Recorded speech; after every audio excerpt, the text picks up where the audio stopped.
আজকা বুঝছ পড়া তো ভালো শিখি নাই শাড়িটা যে কর রাখো এই শাড়িটা পাওয়া হইলে না ঠিকই কইছ স্যারে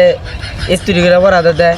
না তো পড়াশোনা তো করবার সেই না এই শাড়ির দেখে না আমার ডরও করে আমারও স্যারের মনে ডাহাই ডাহাই দেয়া যায় আত্মা কাঁপে আমার হাই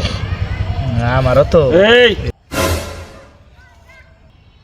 পড়া দিছিলাম পড়া বাদ দেয় না কি বলতে বলে আলাপ চলতেছে সে সাইজ করে হেলাই দিমু পড়া না পারলে পড়া শিখছো আমি তো শিখি নাই কি বলবো আমিও তো শিখি নাই পড়া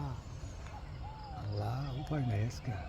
তা থাকে কপাল আজকে একটা তা গুছা মিল দিমু আজকে না স্যারের এই ওই যে পড়া দিছিলাম আয় তুই ক এই তাজমহল কেরা বানাইছে বল ও জানে না স্যার ও শিখে নাই আমি শিখছি গো স্যার পড়া শিখছি আমি আচ্ছা তুই ক কো আমরা তাই ধুমকটা কথা কয় স্যার হ্যাঁ আচ্ছা সাইজ করে হেলাই দিমু তাজমহল কেন বানাইছে তাজমহল আঙ্গর আব্বা বানাইছে এই কিভাবে করে তোর আব্বা বানাইলো হ্যাঁ? বল ব্যাখ্যা কর হ্যাঁ ব্যাখ্যা করা মু আব্বা বানাইছে দেখি ব্যাখ্যা করা আব্বা না আব্বা নাম হইলো শাহজাহান এই শাহজাহান বানা নাই ও তোর মাথায় তো বুদ্ধি আছে রে এটা অনেক গিজ গিজা বুদ্ধি